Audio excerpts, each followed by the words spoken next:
안녕하세요. 개그맨 정성호, 배우 정서부입니다. 지난 주말에 화성 매양리 드림파크에 다녀오셨다고요?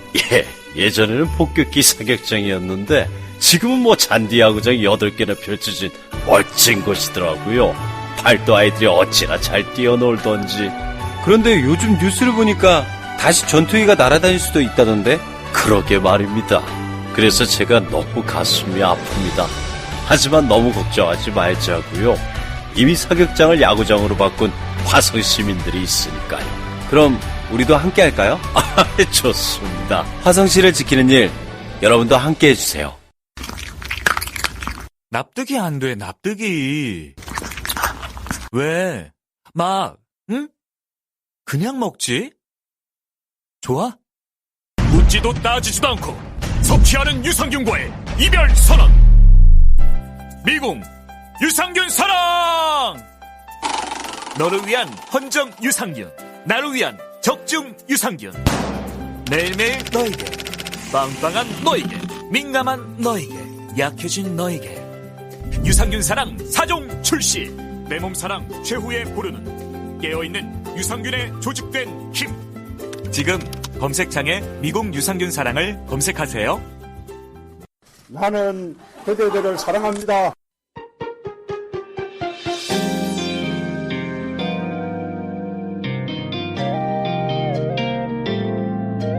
이번 주 뉴스 다 챙겨보셨나요?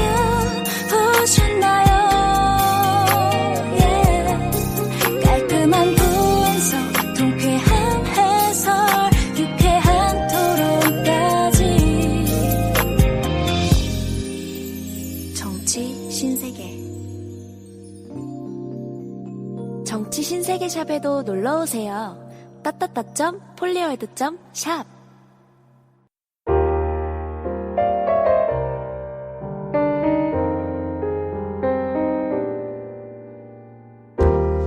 빨리 집에 가고 싶다. 빨리 눕고 싶다. 빨리 집에 와서 옷 갈아입고 씻고 잘잠 이불을 덮고 싶다. 잘잠 이불. 맨살로 잘잠 이불과 비비고 싶다. 부드럽다. 적당히. 까끌하다. 적당히. 뭔지 형언할 수 없는 야릇한 느낌. 무겁지도 않아. 가볍지도 않아. 시원한 느낌. 잠들면 따뜻한 느낌. 이불이 숨쉬는 것 같다. 중간에 걷어차지 않아도 좋아. 잘 잤다. 일어나기 싫다. 그래도 일어나자. 이따가 저녁에 또 만나자. 잘잠 이불. 네이버 검색창에 꿈나라 베개.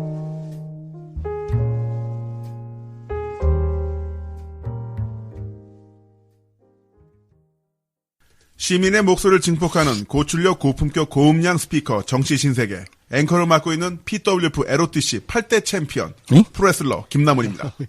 제가 프로레슬러인 걸 잘 모르시는 것 같아서 현역 챔피언입니다. 세계 챔피언. 정치평론가 아니었어? 네, 동부와 정치경제연구소 하승주입니다. UBC 보도부분 대표 권순욱 기자입니다. 네, 동아시아 좋아요 연구소 소장 윤가피입니다. 네, 좋아요 소장님. 네. 오늘 소개해 주실 삶의 지혜 어떤 게 있습니까? 전략적 지지. 네. 전략적 지지입니다. 전략적 지지요? 네. 네. 이번에 대통령께서 대봉감 농사 또 흉작 났다고. 네. 풍작 났다고 아닌가? 풍작 때문에, 산지 가격이 폭락을 네. 했다고. 그 전군 지휘관 회의에서 또 고맙게도.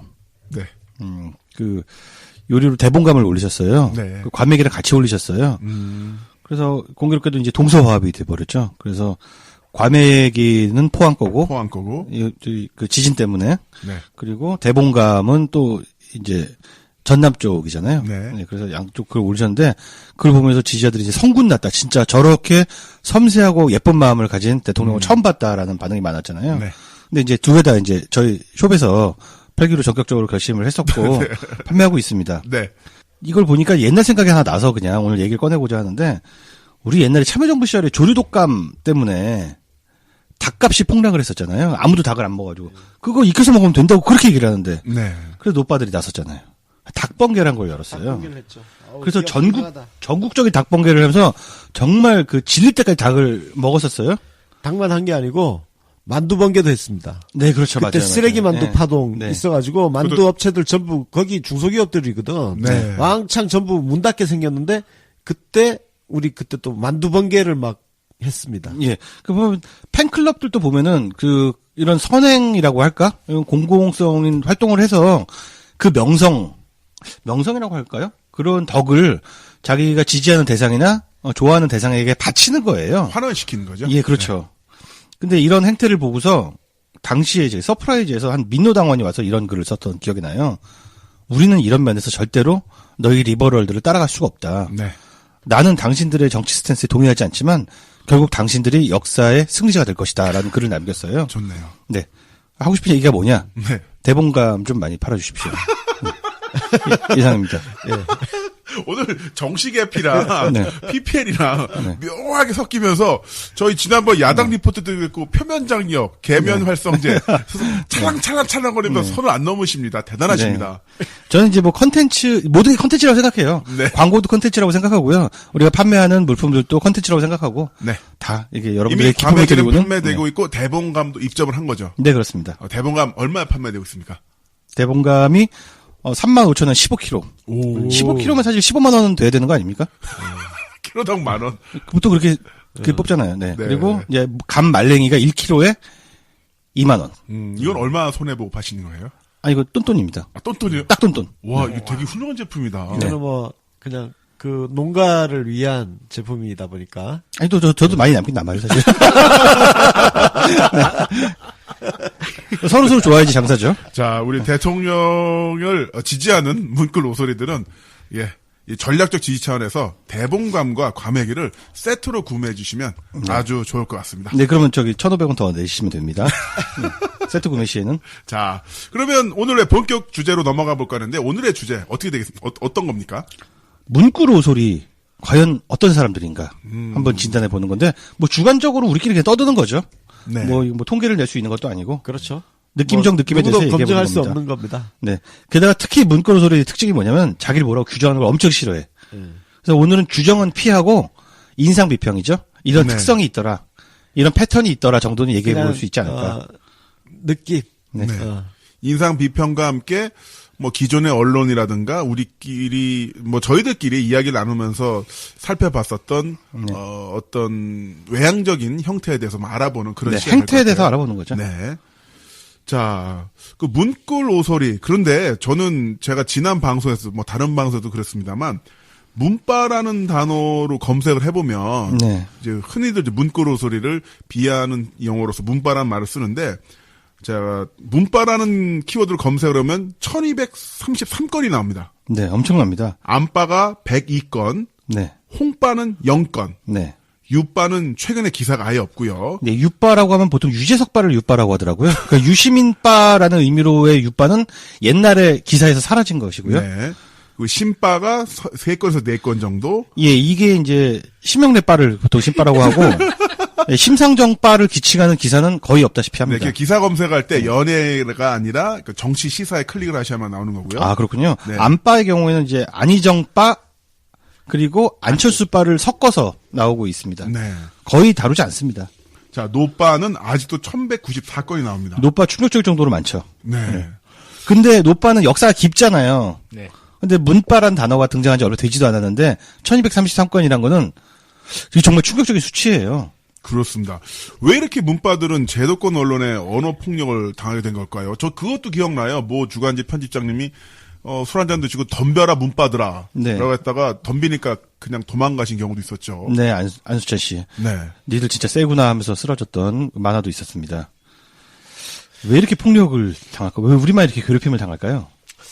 그게 하도 우리 참여정부 시절에 노빠 그래가지고 오히려 노빠라는 말을 갖다가 그냥 뭐 귀찮아서 우리도 그냥 노빠 할게 라고 이제 우리가 스스로 주체적으로 그걸 받아들인 적이 있었었죠. 네. 그래서 그게 이제 좀 다른 게 그 흑인들도 그렇다고 그렇지 않습니까? 네. 자기들끼리 스스로 야 이 깜둥이 새끼야 하면서 니거 그러면서 지그들끼리 부르는 거랑 남의 니거라고 부르면 전쟁이죠. 인종들이 니거라고 부르면 그냥 바로 총 빼드는 이런 그렇죠. 수준 아닙니까? 이거는 같은 단어가 어떻게 호칭되는가가 너무 사유익을 뻔해서 그래요. 저는 그걸 으르렁말과 가르렁말이라고 그렇게 표현을 하는데 다른 쪽에서 얘기를 우리 노빠들을 노빠라고 부르는 거는 으르렁말이잖아요. 네. 놀리는 말이고 그다음 비하하는 말이고 우리끼리 우리 서로 그런 야이 노빠야 뭐 이런 얘기를 하는 건 그건 가르렁입니까? 가르렁 말이죠. 그냥 그 애칭으로 호칭으로 이렇게 쓰는 거니까. 근데 우리끼리 이렇게 쓴다고 해서 너도 그렇게 쓰고 하는 거는 안 맞지? 그렇죠. 예. 저는 이거는 그 국가인권위원회 제소감이라고 생각을 해요. 이건 명백한 차별적인 언어거든. 인권 문제예요. 근데 툭하면 인권 감수성 떠드는 소위 특히 뭐 진보를 자처하는 그런 사람들이 주저없이 문빠 하는 거 보면 인권 감수성이라는 말이 진짜 참 수준이 낮구나. 네. 그런 생각도 굉장히 많이 하죠. 저는 그런 생각도 해봤어요. 뭐냐면 문빠라는 단어는 결국 문재인 열성 지지자, 극렬 지지라라는 레터를 붙임으로써 그 온건한 지지자와 그렇지 않은 지지자, 그리고 합리적인 지지자와 맹목적 지지자 이런 식으로 갈라치기를 하기 위해서 네. 그 문재인 지지자는 어떤 큰 그 암석 덩어리를 잘게 나눠서 쪼개기 위해서 문빠라는 말을 만든 게 아닌가. 디바이드 앤 롤이죠. 디바이드 네. 앤 롤이죠. 근데 그게 사실은 또 그렇지도 않은 게 문빠라고 쓸 때는 거기에 극렬이든 맹목이든 합리든 포함을 그렇게 구분하지 않습니다. 그거는 소위 문빠라고는 노빠라고 하는 사람들 스스로가 그 프레임에서 움직여요. 예를 들어서 내가 문재인 지지자인데 나와 다른 문재인 지지자를 보면서 저 극단적인 놈들 하면서 스스로 구분을 시킵니다. 네. 그러면서 예를 들어서 뭐 언론에서 문빠의 극렬성 이런 것들을 딱 비판을 하잖아. 그럼 자기는 거기서 스스로 제외를 시켜. 저거는 극단적인 놈들. 저 네. 다른 문빠들을 지칭하는 거지. 네. 나 같은 문빠는 아니야. 네. 이런 식으로 스스로 배제를 합니다. 그러니까 또 다른 네? 어떤 줄탁통치처럼 언론이 쪼고 밑에서 내부 총질러들을 찌르고 네, 그렇습니다. 그런 형상이 만들어진 게 아닌가 싶어요. 그러니까 인종차별이라든지 민족차별을 할 때 그런 게 있잖아요. 네. 그 언론이 이 문빠라는 날선 용어를 사용하면서 비판하는 데는 아주 간단한 전략적인 이유가 있습니다. 문재인 지지의 가장 핵심이 되는 엔진이 과연 그들이 말하는 뭐 맹목적이건 과격하건 문빠인 것을 알기 때문입니다. 네. 그래서 분리를 시키려는 거예요. 그러면서 다들 논조는 통일되어 있습니다. 그게 문재인 정권에 부담이 가고 피해가 가니까인데요. 이건 한 번만 입장을 생각해보면 엄청난 날조란 걸 알 수 있습니다. 문재인 대통령이 가장 사랑하는 사람은 자신을 가장 사랑하는 사람들입니다. 절대 그런 방식의 그 손장질은 맞지 않습니다. 그래서 왜 그러면 노빠도 그랬고 지금 문빠도 이렇게 언론이 표현을 해가면서 공격을 하느냐. 결국은 선거신 거예요. 예전에는 언론의 보도를 그냥 수용만 했잖아요. 그렇습니다. 그다음에 정치권의 행위도 그냥 수용만 하고 선거날 투표 한번 하는 게 고작이었어요. 근데 지금 적극적으로 국회의원들한테 전화도 하고 항의도 하고 그다음에 언론사에 항의 전화도 하고 댓글도 막 열심히 달고 선거신 거야. 그러니까 참여하는 이 시민 세력이 점점 커지는 거에 대한 어떤 두려움이 있는 겁니다. 그러니까 본능적으로 언론 같은 경우는 자기 방어를 지금 하고 있는 거예요. 네. 예. 자기들이 점점 커지고 있는 이 참여 시민의 그 규모에 놀라서 방어를 미리 치고 있다. 그래서 그 말씀을 한 문장으로 요약하면은 그 언론 기득권 세력이 감히 불온하게 주권 재민을 깨달은 자들을 견제를 하는 겁니다. 감히 주권을 진짜로 자기네에게 있다라고 믿는 사람들이 얼마나 부담스러운 존재입니까? 그렇죠. 그런 어떤 이질감 또는 불안함 때문에 이런 멸칭을 서슴없이 쓰게 되었고 그 결과 1233건이나 되는 기사가 돌아다니고 이거는 이제 기사 검색인 거고 네. 이게 또 복제돼서 올라가는 블로그라든가 개인 계정까지 하면은 네. 뭐 이루 말할 수 없게 되는 건데요. 자, 그렇다면 그만큼 그 주권 재민의 이념 사상을 실천하고 있는 게 바로 문빠 또는 이제 문꿀 오소리라고 이야기하는데요. 네. 이 문꿀 오소리 시대가 갖고 있는 어떤 새로운 키워드가 좀 있을 것 같아요. 네. 아까 권순우 위원님도 말씀하셨지만 예전에는 언론사, 언론 또는 특정 유명 농객이 여론을 선도하고 여론을 추동시킬 수 있는 그런 파워를 갖고 있었는데 지금은 아닌 것 같다는 생각이 들거든요. 네, 그 구조적인 차이가 어디서 오냐면은 게시판 시대에는 논객이 권력을 가질 수밖에 없었어요. 왜냐면은 그 닉네임이 네. 게시판에 떠서 그 닉네임 빨로 추천을 받고 베스트 뷰로 올라가고 그렇게 영향력을 갖게 됐다면은 타임라인은 엄청나게 빠르고 엄청나게 번잡합니다. 따라서 논객의 권위가 인정이 될 수가 없는 구조예요. 게시판 구조의 타임라인 구조로 바뀌는 거라고 볼 수 있을 것 같아요. 그래서 어제 권력을 가진 농객도 오늘 글을 안 쓰거나 시덥지 않은 글을 써서 RT나 공유를 많이 못 받으면 묻혀버리는 거죠. 그러니까 예전에는 1년치의 명성이었다면 지금은 데일리로 농객의 순위가 바뀌고 있다라고 볼 수 있을 것 같습니다. 사실상 의미가 없는 시대라는 거죠. 네, 권위가 필요가 없어요. 시민의 한 사람으로서 그냥 누가 공감대를 많이 얻느냐. 네, 그렇습니다. 그리고 누가 유익한 정보를 제공을 하느냐. 아니면 관점을 제공하느냐. 여기에는 누가 유명한 농객이네 뭐네 이딴 게 하는 게 소용이 없는 거야. 지금 생각해보면 진짜 유치한 게 옛날에 그 게시판 구조에서는 특정한 사건을 두고서 농객들 사이에 이견이 벌어지잖아요. 그러면 너는 누구를 지지하고 나는 이 사람을 지지하고 어떤 사람은 양쪽 다 맞는 걸 같고. 근데 지금은 그런 사람이 없어요. 다 그냥 자기가 직접 생각하는 거지. 그렇습니다. 한 명 한 명이 되게 셉니다. 예. 게시판 시대 말씀해 주셨는데 예전에 그 클리앙이라든가 투데이스 PPC 아니면 K-POP 같은 PDA 동호회가 나름대로 성인 남성들 또 여성분들 많이 찾는 사이트였었는데 그런 데 보면은 이 사태에 대한 어느 님의 의견입니다. 네. 라면서 이거를 이제 갈무리해온 글입니다라고 네, 붙여놓고 그랬었는데 지금은 페이스북, 트위터를 통해서 그냥 계정 하나 그리고 거기에 대한 의견 하나 이런 식으로 해서 그냥 계급장 띄고 다 맞붙는다는 얘기죠. 지금 뭐 누구 님의 의견이다 이런 얘기하면은 욕먹지 않습니까? 그러니까. 촌스럽다고? 촌스럽지. 근데 윤관 PT님의 의견입니다 하면서 많이 돌아다니던데 인기 좋으시던데요? 네, 뭐 저는 이제 농객의 영향력이 아직도 사그러들지 않은 이제 특이한 마지막 농객이 아닌가 생각합니다. 네, 그럼 이렇게 문꿀 오소리들이 정무적인 판단을 잘하는 어떤 특별한 이유? 그 능력은 어디서 기인한 걸까요? 집중력이죠. 집중력. 네. 특정 이슈에 대해서 정알못이다 하더라도 2박 3일 각 잡고 팝니다. 네. 근데 옛날에 뭐 눈팅이란 말 있었잖아요. 눈팅. 네. 요즘 그런 게 없어. 그냥 다 파. 다 파고 공부하고 부족하더라도 오늘 다 공부 못하면 내일 공부해. 그래서 농객임내 뭐 기득권 언론사 뭐 논설위원이네 하던 사람들을 찜쪄먹어. 실제로 여당 국회의원하고 한 명하고 맞잡아떠서 이겨버려요. 한 명이. 그런 사례들을 많이 볼 수 있을 것 같아요. 네, 집중력의 차이인 것 같아요. 자, 그만큼 그 일종의 문구 소리 갖고 있는 집단지성의 시대가 오고 있고 농객 문화는 사그러드는데 네. 그 농객 문화도 나름대로 장점도 있었습니다만 그 단점도 있었을 것 같아요. 네. 예. 농객 문화의 단점이 있다면 전 그거 같은데 논객이 몰락하면 팬들이 같이 몰락하고요. 같이 몰락한다. 논객이 분열하면 팬들이 분열을 합니다.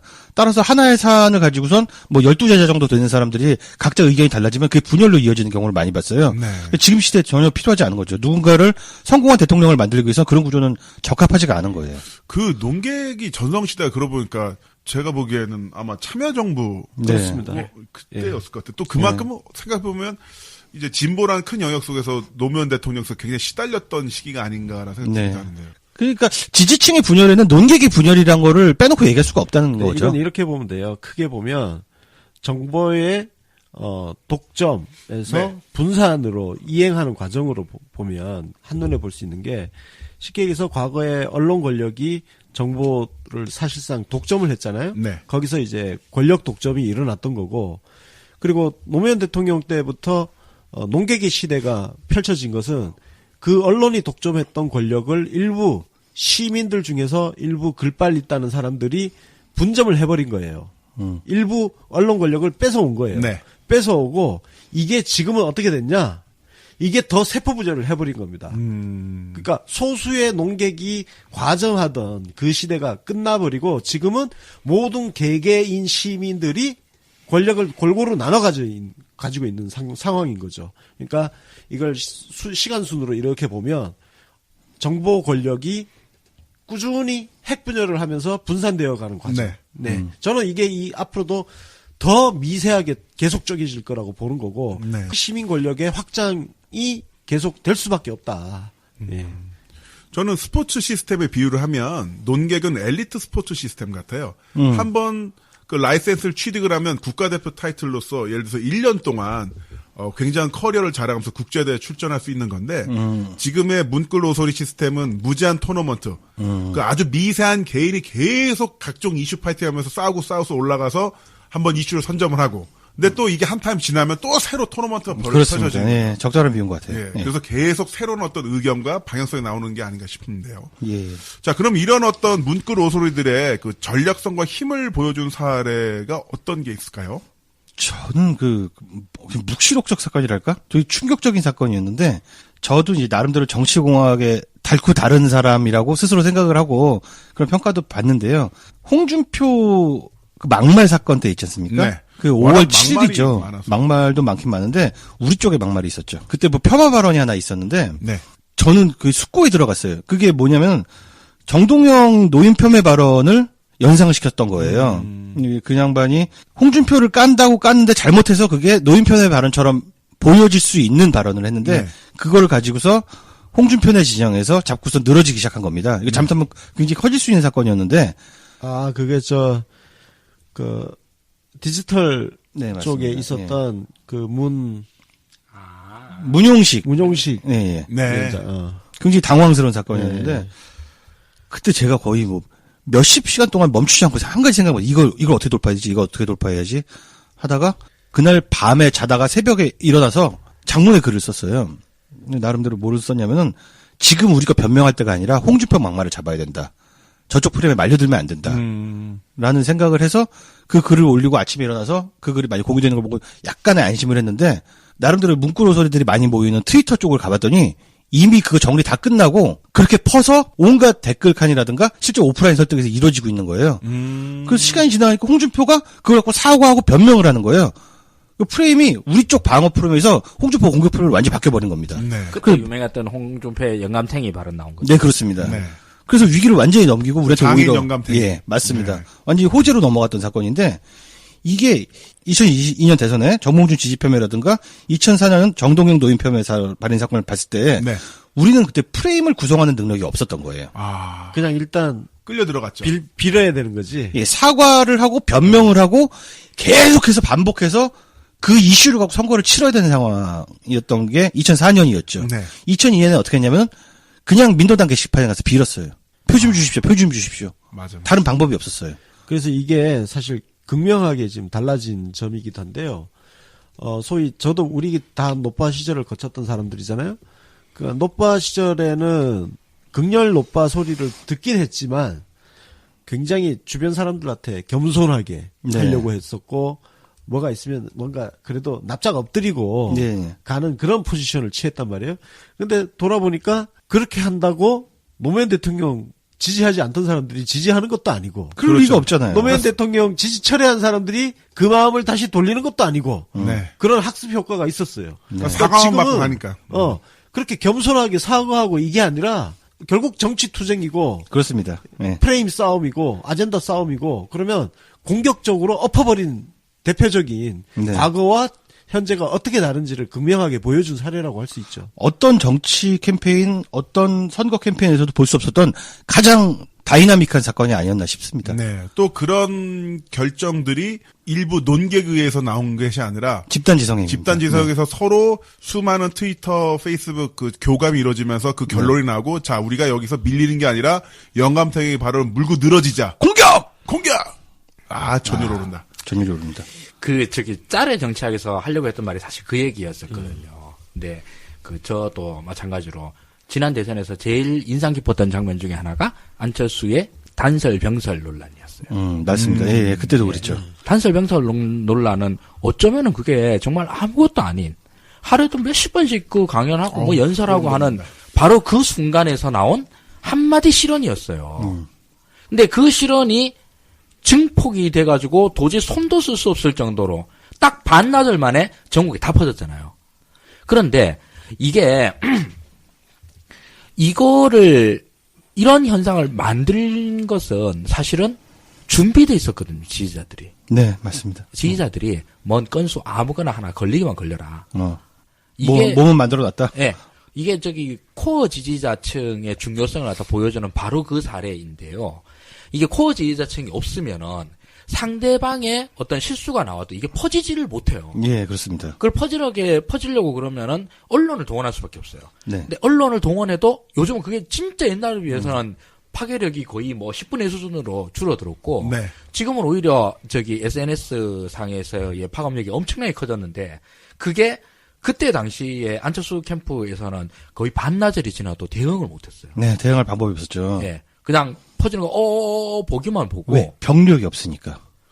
논리도 없지만 병력 공중전도 말아먹었지만 병력이 없는 거예요. 아 근데 처음에는 하다못해 그 지침이라도 줄 수 있거든요. 네. 아 이거는 뭐 이거 사실관계가 어디서부터 틀렸고 이거 뭐 실제로 할 말은 어떻고 이런 그거라도 해명이라도 나와야 되잖아요.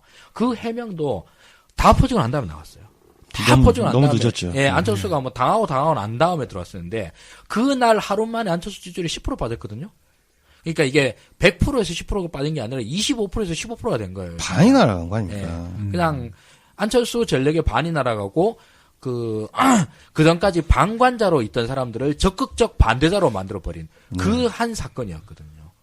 근데 정말 유치원, 뭐 어린이집 이 공약이 물론 폭발력이 있긴 있습니다만은 이렇게까지 폭발력이 있으리라고 누가 상상이나 했겠어요. 근데 이런 폭발력을 만들어낸 건 뭐 무엇보다도 코어 지지자층들이었던 거죠. 네. 그러면 여기서 하나 짚어갈 부분이 그 코어 지지자, 문꿀 오소리는 문재인 지지자의 다수파라고 볼 수 있을까요? 제가 지난 몇 주 전에 방송에서 진짜 문구르 오소리라고 뭐 규정에 따라 달라지는 것이지만 2% 3%에다가 요걸 아주 바가지로 먹었는데 왜 우리를 소수파처럼 보이게 하느냐라는 얘기도 들었는데 저는 그 신념은 지금도 변함이 없는 게 문구르 오소리라고 할 수 있는 사람들은 소수파다. 소수파인데 이들은 엄청난 인플루언서들이다. 인플루언서가 똘똘 뭉쳐있는 게 문구르 오소리들이다. 이렇게 볼 수 있을 것 같아요. 문구르 오소리의 생각은 상당히 독특하고 깊이가 있기 때문에 모든 사람이 그 따라가기는 어려워요. 그래서 우리 게시판에서도 보면은 반감을 가진 사람이 굉장히 많잖아요. 근데 이 사람들의 감성적 설득력이나 이성적 설득력이 너무 뛰어나기 때문에 순식간에 게시판 실검까지 뒤집는 힘이 있다는 거죠. 공감 능력이 끝내준다는 거죠. 그 네이버 실검 뒤집는 분들 팟빵 정치시세 게시판 많이 좀 놀러와 주셨으면 해요. 아 요즘 왜 이렇게 방송을 이상하게 들어 우리 방 그런 얘기 한 거 아닌데 왜 이상하게 묻고 나 미치겠네 진짜. 문구로 소리는 야 거기 전방은 니네가 지켜. 니들도 지킬 수 있잖아 하라고 보는 거죠. 네이버 다음 가신 김에 네. 3번 가면 저희 집도 한번 놀러와 주세요. 네. 병력을 이렇게 허투루 쓰면 큰일 납니다. 전방 병력을. 진짜. 네. 전방 최전방 야전 병력이니까. 우리가 알아서 방어할게요. 자, 그러면 이분들은 뭐 예전에 당계낭인이라고 했었죠. 그분들이랑 다른 분들이라 볼 수 있을까요? 먼저 당계낭인 설명을 좀 해주세요. 당계낭인이 당대 이 열린우리당 시절인데요. 네. 뭐 16명 혹은 140명 뭐 12명이서 당의 여론을 쥐었다 틀었다 한다. 네. 그래서 그의 신조어에도 오르게도 했던 단어가 바로 당계낭인입니다. 당 게시판 낭인. 깡패들이라는 얘기죠. 한마디로 쉽게 얘기해서. 이 당계낭인이 지금의 문구로 소리랑 비슷하냐? 멀리서 보면 비슷할 수도 있어요. 근데 완전히 다릅니다. 왜? 당계낭인은 자신이 지지하는 정당의 운신을 최대한 좁혔던 사람들이에요. 왜? 너무나 강경파고 너무나 급진적인 사람들이 많았다는 거예요. 그러면은 이거는 문구로 소리들에 대한 되게 대표적인 오해 중에 하나인데 문구로 소리들이 급진적이거나 강경파냐? 절대 아니야. 가장 정무적이고 가장 안전하고 가장 성공할 수 있는 루트를 찾아내는 굉장히 중도지향적인 사람들인데 다만 그거를 전파하는 데 있어서 강경한 태도를 취하는 거라. 그래서 당계낭인과 완전히 질적으로 다르다고 할 수 있을 것 같아요. 네. 그러니까 사람들이 흔히 착각하는 게 아니면 편견으로 함부로 쉽게 말을 하는 게 그 문꿀로 소리들이 굉장히 과격하다고 이야기하는데 실제로 전혀 과격하지 않아요. 네. 그 내용들을 보면 아니 그 실제로 진짜 보고 이야기하는지 나는 의심이 들기 시작하더라고.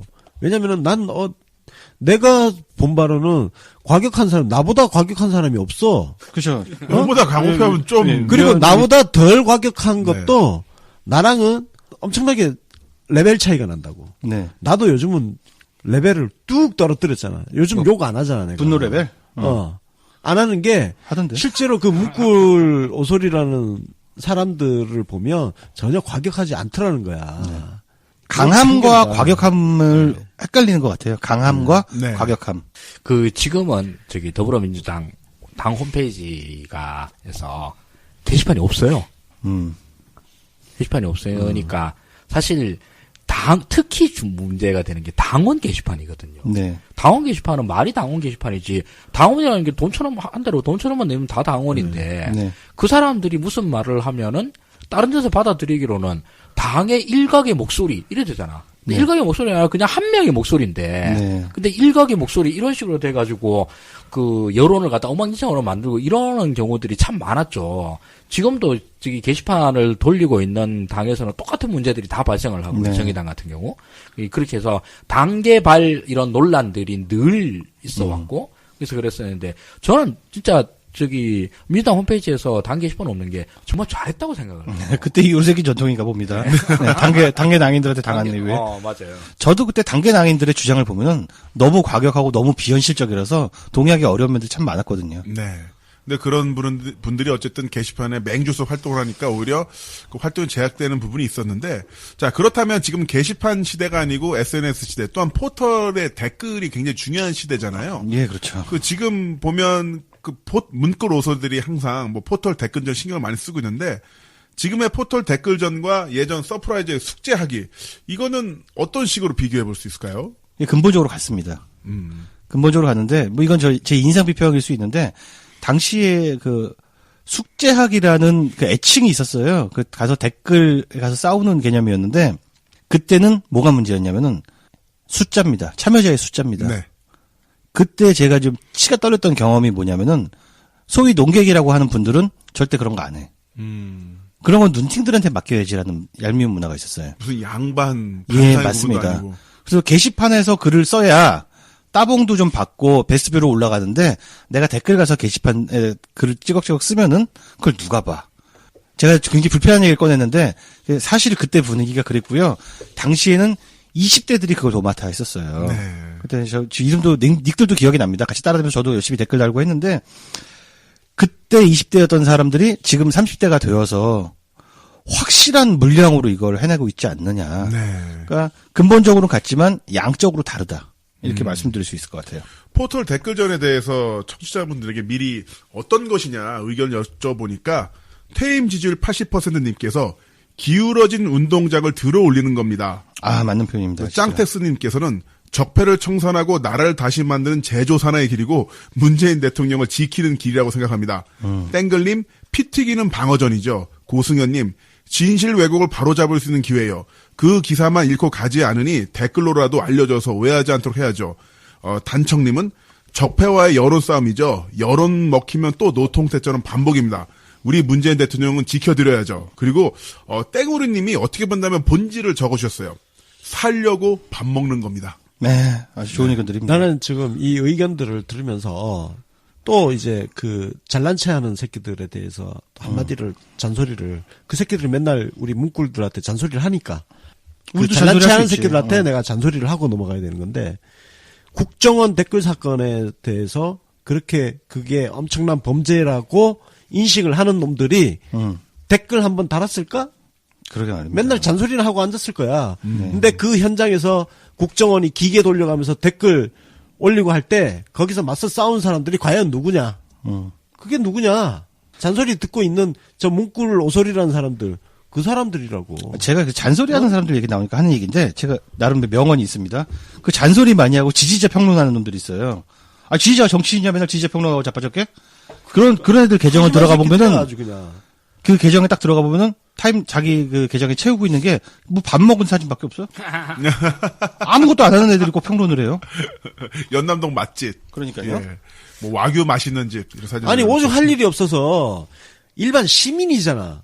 네. 시민들 평론지를 하고 앉았냐고. 그러니까. 그 시민 평론지를 갖다가 자기 퇴임사에서 하신 분이 계시죠?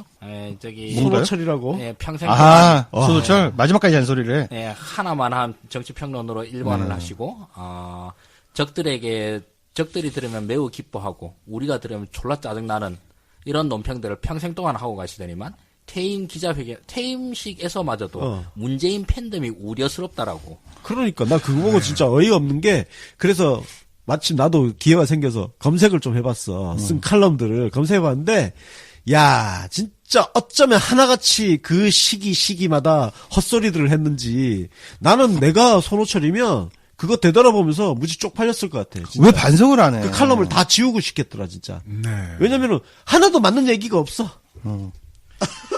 우리 저기 손호철 선생이 이것저것에서 욕을 많이 들어 먹으셨는데 그 하다못해 고종석 선생한테서까지 진짜 이렇게 아까 얘기했던 거 있잖아요. 그 파쇼들에게 칭찬받는 아이씨. 민주 세력에게 욕먹는 이런 평론을 하고 있다. 이렇게 고정석 선생님께서 술을 좀 덜 드실 때 이런 말씀을 한번 듣기도 하셨어요. 야, 고정석한테 잔소리 듣는 거는 네. 너무 모멸감 느껴진다. 근데 나도 잔소리 들었는데 갑자기 모멸감 느껴지네. 자, 이렇게 뭐랄까요? 뭐 맹목적 지지를 한다, 비판을 많이 받았잖아요. 지금도 네. 받고 있고. 네. 여기 대해서 어떻게 생각하십니까? 소장님께서는. 맹목적 지지다. 이 얘기는 너무 반론을 많이 했는데 그냥 짧게 넘어갈게요. 우리는 모든 것이 전략적이다. 모든 것이 전략적 지지다. 네. 근데 팬덤을 가장한 지지다. 팬덤의 세계관과 팬덤의 방법론을 빌려서 팬덤인 양 하는 그렇죠. 그 파타 피지컬한 태도라고 진중권이 아주 잘 많이 쓰는 표현인데 그런 척하는 게임을 하는 거예요. 그런 척. 대통령이 피자 먹으면 그거 안 먹으면 큰일 나는 거죠. 호들갑을 떠는. 근데 너도 나도 그 태도가 장난, 페이크라는 거를 알고 있다는 전제 하에서 하는 일종의 전략적 그리고 약간의 페이크적인 성격이 있는 거죠. 그렇죠. 팬덤의 세계를 모방해온 네. 전략적인 지지다 이렇게 말씀드릴 수 있을 것 같습니다. 그 팬덤에서 앞에 팬이 퍼네틱 광신자에서 뜻한 단어인데 네. 광신을 하는 게 아니잖아요. 그렇죠. 예. 필요하니까 하는 겁니다. 그렇죠. 박사모라든가 어버이연합 이런 분들은 저는 진짜 광신의 세계라고 봐요. 네. 자기가 느끼는 어떤 삶의 좌절과 고통, 분노를 어떤 한 사람에게 투영을 해서 보상을 받는 건데 저는 문끌 오소리들 갖고 있는 것은 자신의 행복, 대통령의 성공, 그리고 대한민국의 발전이 모두 같은 궤도상에 있으니까 지지하는 거지, 맹목, 눈이 보이지 않는 상태에서 맹목적으로 지지하는 게 아니거든요. 명언이네요. 명언입니다. 궤도가 같아요. 네. 내가 행복해지는 것과 문재인 대통령이 퇴임 지지율 80%의 대통령이 되는 것과 대한민국에 성공하는 게 같아요. 네. 이미 그걸 알고 있으니까 이러는 거지. 그리고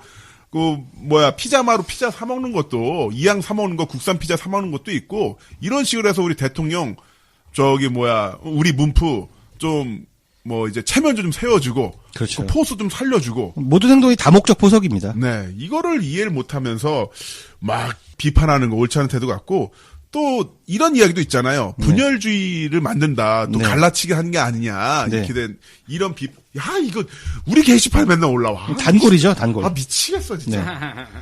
이거는 나는 IQ 문제라고 생각합니다. 예를 들어서 우리가 지금 그동안 비판한 사람들이 네. 멀쩡히 가만히 있는 사람을 우리가 비판한 게 아니고 다 한 공통점이 있어요. 주로 문재인 대통령을 공격했기 때문에. 대응 성격이다. 거기에 우리가 대응해서 다시 비판을 한 거야. 그럼 가장 한심한 게 뭐냐면 그 비판에 대해서 그 당사자들이 반론할 게 있으면 반론을 또 하면 되거든요. 이게 민주주의 사회 아니야. 그렇죠. 이게 대화와 토론인 거고 논쟁인 거고. 근데 비판한 것 자체를 문제 삼아.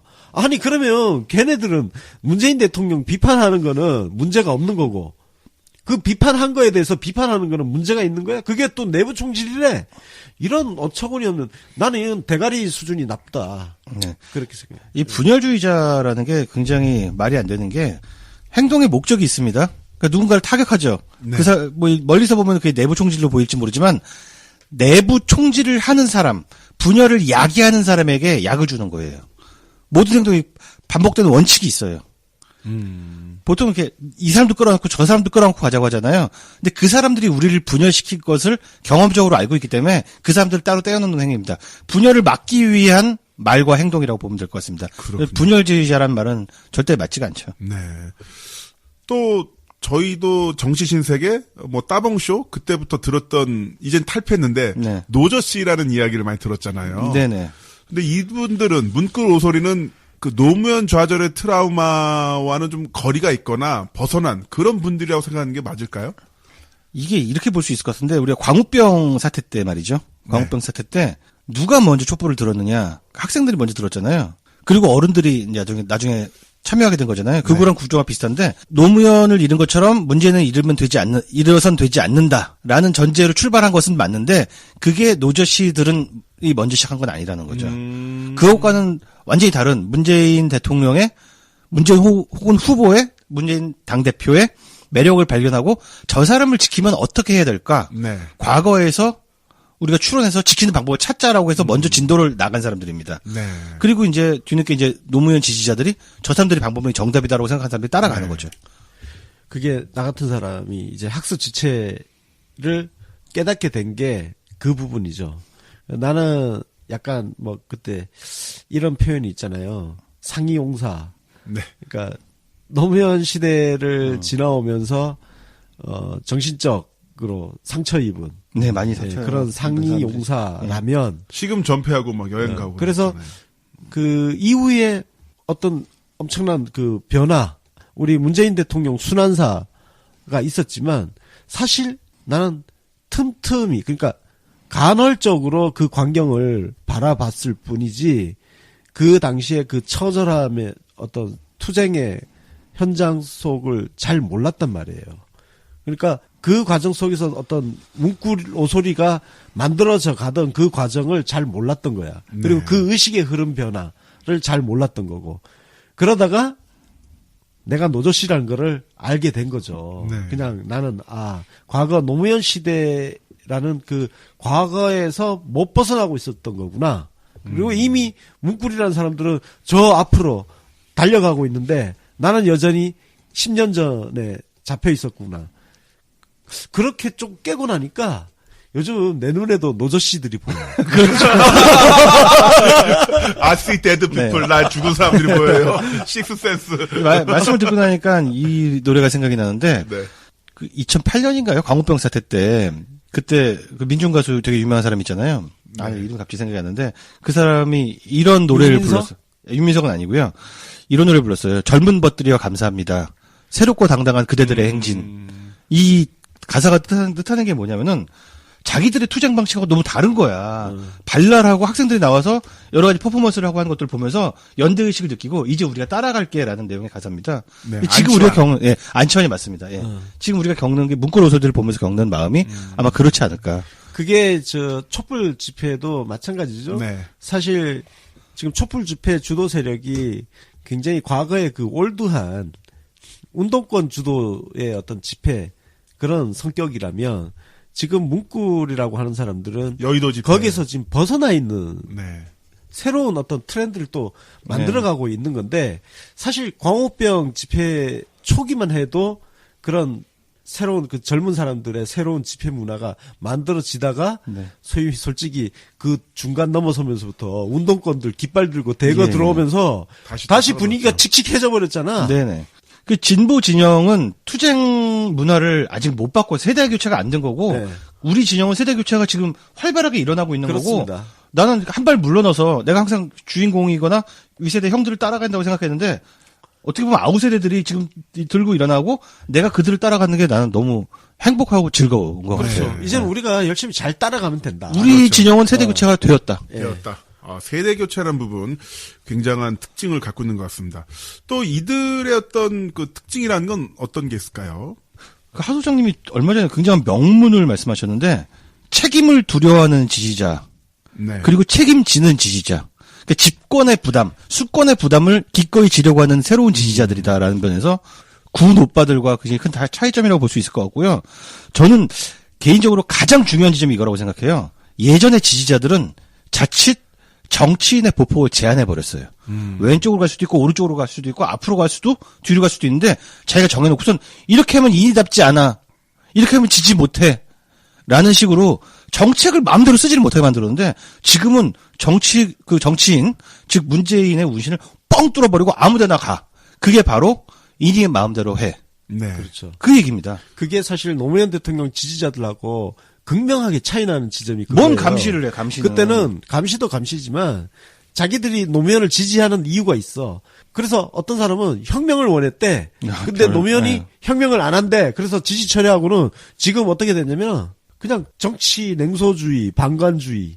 자기들 멋대로 투영을 해놓고 자기 욕구를 충족시켜주지 않는다고 지지 철회하고. 네. 그러니까 지금하고 비교하면 솔직히 그때 우리 그 노무현 대통령 지지자들 수준이라는 거는 진짜 지금보다 엄청 떨어지는 거지. 네.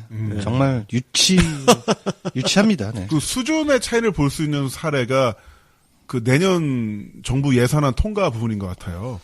그 부분에 대해서 세상에 어느 정치인 지지자들이 정부 예산안 통과에 대해서 분노하고 어떤 부분이 삭감됐냐 살펴보고 전문가 수준으로 우리 올라가고. 게시판에도 엄청난 리퀘스트 들어와서 이거 분석 좀 해주세요. 이거 어떻게 됩니까? 근데 우리 어떻게 잘 됩니까? 모르겠어. 분석을 잘 모르겠어. 그래서 네. 우리끼리 이거 누구 불러서 얘기를 해야 되지? 근데 자기들끼리 이게 얼마가 빠졌네, 얼마가 올라갔네 하면서 근데 사실 대통령 지지율은 아직도 선거 끝났는데도 6개월이 지났어도 네. 70% 이상이에요. 네. 그러면 그냥 팬덤이라면 맹목적인 지지라면 아 그래 우리 대통령 지지율 높게 나오니까 손 놔도 되지. 그게 아니야. 할 수 있죠. 예. 2018년도 예산이 제대로 돼야 돼. 지금 뭐 노령연금이 지방선거 이후에 뭐 지급되게 됐어. 이런 부분을 세세하게 따지면서 들어가는 걸 보면은 이분들을 과연 맹목적인 지지자 아니면 뭐 좌절해서 트라우마에서 못 벗어난 지지자 이렇게 볼 수 있을까?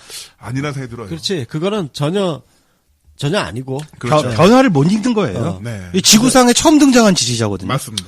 다 함께 배우라 뭐 이런 책 제목이 있었습니다. 네. 그 우리 라이프 팬이 네. 쓴 책이죠. 그 다 함께 배우라는 말이 참 좋은데 지금 문재인 대통령 지지자들이 하고 있는 행태가 딱 그겁니다. 다 함께 배워요. 서로 배우고 있어요. 그러면서 함께 진화해. 네, 근데 왜 공부를 하느냐? 대통령을 지지하기 위해서. 예, 그렇습니다. 제대로 네. 지지하기 위해서. 그냥 그게 맹목적인 지지가 아니라는 그러니까 거예요. 이걸 맹목적 네. 지지라고 얘기하는 사람들은 정말 표피 현상만 가지고 언론의 그 잘못된 프레임 공격에 그냥 현혹된 사람들이야. 무식한 사람들이야. 이번 예산안 처리도 그렇고 하 소장이 그때 썼던 그 표현대로 책임을 지는 기꺼이 지는. 네. 지지자. 이게 함께 비를 맞는. 네. 그러니까 노무현 대통령 때는 무슨 뭐 자기 마음에 안 들거나 뭔가 비판받는 거 있으면 자기는 그냥 발 빼. 네. 자기 욕먹기 싫은 거야. 항상 지금도 그런 사람도 있다니까. 뭐 터지면 자기는 욕먹기 싫은 거. 전병헌 수석 뭐 문제 터졌어. 자기는 거기에 결백한 거를 막 증명을 하려고 그래. 그냥 같이 욕먹으면 돼. 그러니까 욕먹으면 되지. 책임지면 되고. 그게 아주 쉬운 거라고. 네. 근데 이게 문구를 오소리라는 사람들은 바로 함께 욕을 먹겠다. 이 각오를 한 사람들이지. 네. 그 맹목적 지지와 전략적 지지가 잘 구별이 안 돼요. 어떤 거야? 어떨 때 보면은 뭐 맹목적 지지, 그야말로 진짜 좀 또라이 같은 사람도 있잖아요. 근데 또라이 같은 맹목적 지지자도 있고 전략 지지자도 있는데 저는 최근에 맹목적 지지의 아주 전형적인 예를 한번 봤어요. 어디서 보셨습니까? 김종대 의원이 네. 이국종 교수를 아주 이상하게 갔어요. 그렇잖아요. 예. 기생충? 북한군이 총을 쏴가지고 중상에 이르는 북한군 병사를 이국종 교수가 헌신적인 노력으로 치료를 했어요. 자, 그럼 여기서 이 사안에서 당연히 총을 쏜 북한 놈이 나쁜 놈이고 살려준 이국종 교수는 뭐 좋은 사람이고 의인이죠. 예, 네. 딱 되는 거 아닙니까 이거? 이거 뭐 선악구별을 하지 마라 그러는데 이것만큼 뻔한 선악구별이 있어요. 총 쏜 놈이 쐈는데. 총 쏜 놈이 나쁜 놈이고 치료한 사람이 좋은 사람이지. 근데 이 사람 치료한 의사가 치료 과정에 있었던 일을 갖다가 밝혔다는 이유로 총 쏜 북한 놈에 못지않은 범죄를 저질렀다. 이런 개오바를 쳐요. 네. 자, 그러면은 이걸 보고 한 다음에, 이걸 보고 난 다음에 저 양반 미쳤나? 이런 게 드는 게 당연한 인간의 본성이잖아요. 네. 근데 여기서 김종대 쉴드가 진짜 생각보다 어마어마하게 세게 들어가더라고요. 아, 그래요. 네. 그 인권 감수성 돋는 사람들. 네. 그게 맹목적 지지라는 거 그게 아닙니까? 네. 전 근데 그 맹목적 지지를 하는 사람이 마치 위에서 지령이라도 받은 듯 스토리도 똑같아요.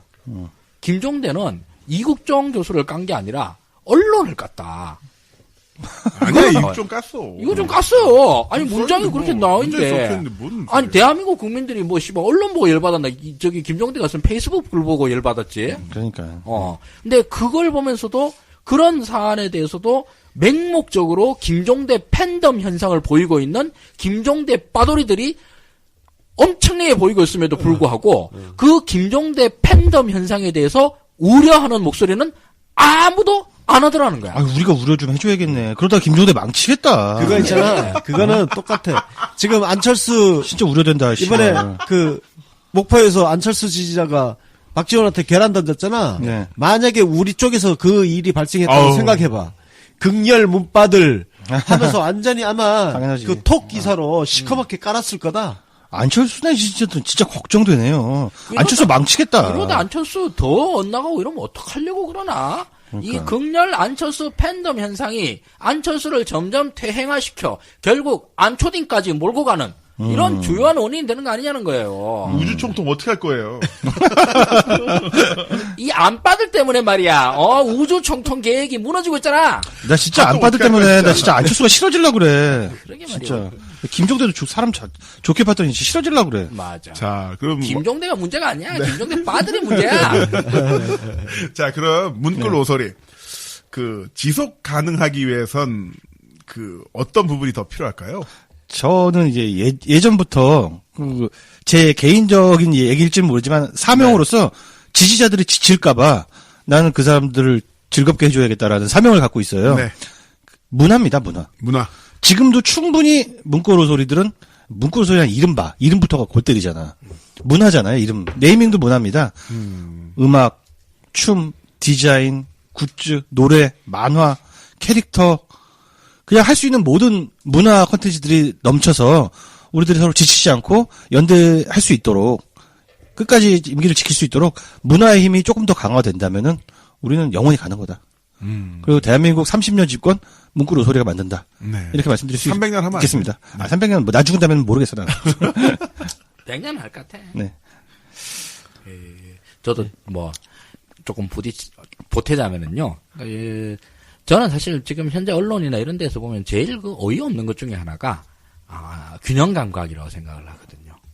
그러니까 명백히 잘못된 것임에도 불구하고 언론이든 누구든 간에 진영에 눈이 멀어가지고 소위 문재인 쪽이다 그러면 오만 패권주의니 네. 팬덤이니 이런 오만 개상력을 다 하면서 저쪽 진영에서는 그보다 한 100만 배 더 심한 일이 있어도 가만히 침묵하고 있는 이 사태.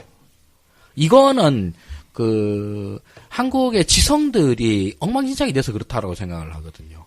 제일 대표적인 얘가 손호철.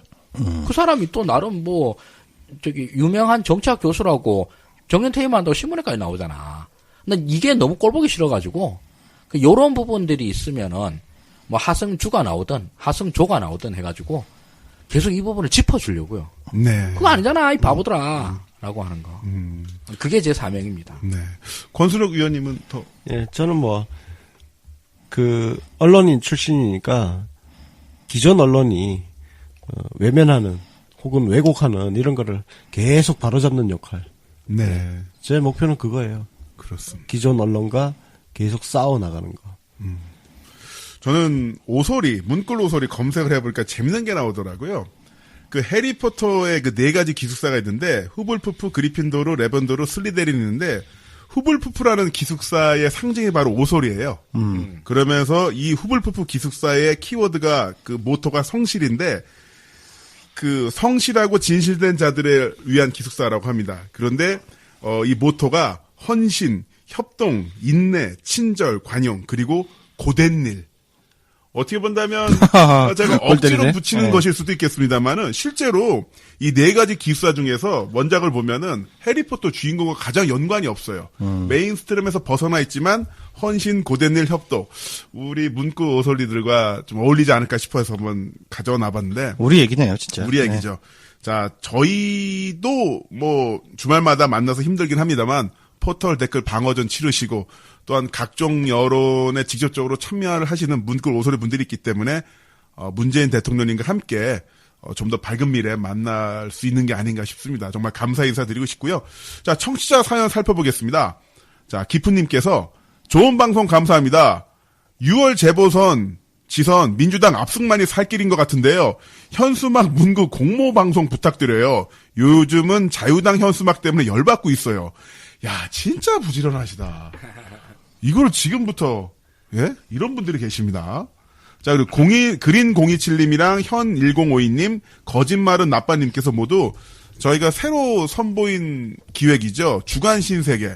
여기에 대해서 좋은 말씀 올려주셨습니다. 주간 신세계 격하게 환영합니다. 한 주간의 정리 너무 좋아요. 복습되고 정리되고, 정말 좋은 방송이네요. 그러면 눈길에 모이셨을 텐데 감사히 잘 들었어요. 라고 벌써 이렇게 청취자 소감을 올려주셨습니다. 정말 감사드립니다. 자, 그럼 이어서 정리를 해볼까요? 네. 네. 시민의 목소리를 증폭하는 고출력 고품격 고음량 스피커 정치 신세계 김남훈 하승주 권순욱 윤가피였습니다. 고맙습니다.